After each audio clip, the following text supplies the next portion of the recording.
ইতিহাসের পাতায় যখন আমরা চোখ রাখি তখন কিছু কিছু সাম্রাজ্যের উত্থান আমাদের বিস্মিত করে। ঠিক এমনই এক সাম্রাজ্য হলো রোমান সাম্রাজ্য, যেটি শুরু হয়েছিল ছোট্ট একটি নগর রাষ্ট্র থেকে আর বিস্তৃতি ঘটেছিল ইউরোপ, এশিয়া ও আফ্রিকার বিস্তীর্ণ অঞ্চল জুড়ে। খ্রিস্টপূর্ব ৫ম শতাব্দী থেকে রোমান সাম্রাজ্যের যাত্রা শুরু হলেও জুলিয়াস সিজারের সময় এটি পৌঁছে গিয়েছিল পরাক্রমের সর্বোচ্চ চূড়ায়। কিন্তু সেই মহাশক্তিধর সাম্রাজ্যের ভেতরে ঠিক কি ঘটেছিল? কিভাবে রোমানরা খ্রিস্ট ধর্মের প্রতি আকৃষ্ট হলো? কেন তারা বাইজেন্টাইনদের মাধ্যমে পরিচিতি পেল? চলুন আজ জানি রোমান সাম্রাজ্যের এক বর্ণাঢ্য ইতিহাস। রোমানদের উৎপত্তি মূলত ইতালির কেন্দ্রস্থল লাটিয়াম অঞ্চল ঘিরে। রাজধানী রোম নামের শহর থেকেই মূলত রোমান সাম্রাজ্যের নামকরণ করা হয়। শুরুতে এটি একটি নগর রাষ্ট্র ছিল এবং রোমান প্রজাতন্ত্র বা রিপাবলিক ছিল অনেকগুলো ছোট ছোট শহর ও রাষ্ট্রের একটি জোট। প্রথম দিকে রোমান সাম্রাজ্যের সীমাবদ্ধতা ছিল শুধু ইতালির মধ্যেই, তবে সময়ের সঙ্গে সঙ্গে ২ শতাব্দীর মধ্যে তা ইউরোপ, উত্তর আফ্রিকা পর্যন্ত প্রসারিত হয়। রোমের শাসন ব্যবস্থা প্রথমে ছিল রাজতন্ত্র, যা পরবর্তীতে প্রজাতন্ত্রের রূপ নেয়। প্রায় ৫০০ বছর ধরে চলা এই প্রজাতন্ত্র ধাপে ধাপে রূপ নেয় সাম্রাজ্যে। রোমান রিপাবলিক অনেক অভ্যুত্থান ও যুদ্ধের মধ্য দিয়ে ধীরে ধীরে আরও শক্তিশালী হতে থাকে।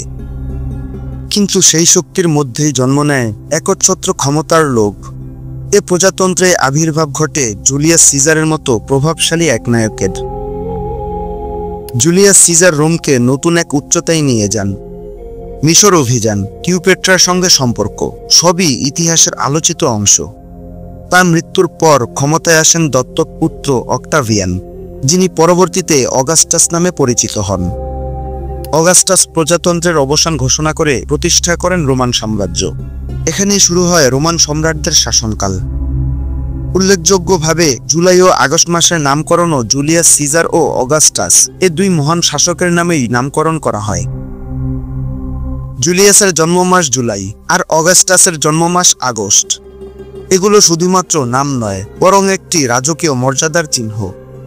ক্যালেন্ডারেরও পরিবর্তন আনা হয়, যেন একজনের গুরুত্ব অন্যজনের থেকে কম না হয়। প্রাথমিক যুগে রোমানদের প্রধান দেবতা ছিলেন জুপিটার, কিন্তু খ্রিস্ট ধর্মের আবির্ভাব এক বিশাল পরিবর্তনের সূচনা করে। খ্রিস্ট ধর্মের সূচনা লগ্নে রোমান সাম্রাজ্য খ্রিস্ট ধর্মকে হুমকি হিসাবে দেখত। তাই রোমানরা ব্যাপক নির্যাতন চালায় খ্রিস্টানদের ওপর। কিন্তু এই ধর্ম ধীরে ধীরে সাধারণ মানুষের হৃদয়ে জায়গা করে নেয়। ৪র্থ শতকে সম্রাট কনস্ট্যান্টাইন খ্রিস্ট ধর্মের প্রতি সহনশীলতা প্রদর্শনের ঘোষণা দেন এবং পরবর্তীতে সম্রাট থিওডিয়াস এটিকে রাষ্ট্রধর্ম হিসেবে ঘোষণা করেন। এই পরিবর্তনের সাথে সাথে রোমান সাম্রাজ্যের বিস্তার এতটাই বেড়ে যায় যে একে ২ ভাগে ভাগ করতে হয়। সম্রাট ডায়োক্লেশিয়ান পশ্চিম ও পূর্ব রোমান সাম্রাজ্যে বিভাজন করেন। পশ্চিম অংশের রাজধানী ছিল রোম আর পূর্ব অংশের ছিল বাইজেন্টিয়াম, যা পরবর্তীতে পরিচিত হয় কনস্টান্টিনোপল নামে। এভাবে শুরু হয় বাইজেন্টাইন সাম্রাজ্যের উত্থান। কিন্তু পশ্চিম রোমান সাম্রাজ্যকে দুর্বল করে তোলে হোন, গথ, ভান্ডালদের মতো বর্বর জাতিগোষ্ঠীর ধারাবাহিক আক্রমণ। শেষ পর্যন্ত ৪৭৬ খ্রিস্টাব্দে রোমান সাম্রাজ্যের পশ্চিম অংশের পতন ঘটে এবং রোমান সংস্কৃতি ও ঐতিহ্যের ধারক হয়ে রয়ে যায় শুধুমাত্র পূর্ব অংশ, অর্থাৎ বাইজেন্টাইন সাম্রাজ্য। বাইজেন্টাইনদের প্রধান প্রতিপক্ষ ছিল পারস্য সাম্রাজ্য। এই ২ শক্তির মধ্যে বহু দশক ধরে যুদ্ধ চলতে থাকে। ঠিক তখনই আবির্ভাব ঘটে ইসলাম ধর্মের। প্রথম দিকে মুসলিমদের দিকে তেমন মনোযোগ না দিলেও ৭ম দশকে মুসলমানরা রোমানদের বিরুদ্ধে গুরুত্বপূর্ণ বিজয় অর্জন করে। ফিলিস্তিনের আজনাদাইন ও ইয়ারমুক যুদ্ধে পরাজিত হয় রোমানরা এবং তারা সিরিয়া ও মিশরের ক্ষমতা হারিয়ে ফেলে। সবচেয়ে বড় আঘাত আসে ১৪৫৩ খ্রিস্টাব্দে, যখন উসমানীয় সুলতান মুহাম্মদ আল ফাতিহ কনস্টান্টিনোপল দখল করে এর নাম পরিবর্তন করে রাখেন ইসলামবুল, যেটা বর্তমানে ইস্তানবুল হিসেবে পরিচিত।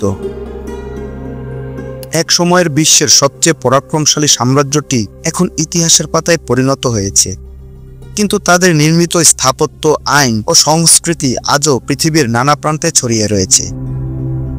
রোমান সাম্রাজ্য শুধু একটি সাম্রাজ্য ছিল না, এটি ছিল একটি সভ্যতার নিদর্শন, একটি ইতিহাসের সেতু। তাই আজও ইতিহাস প্রেমীদের কাছে রোমান সাম্রাজ্য এক আকর্ষণীয় রহস্য।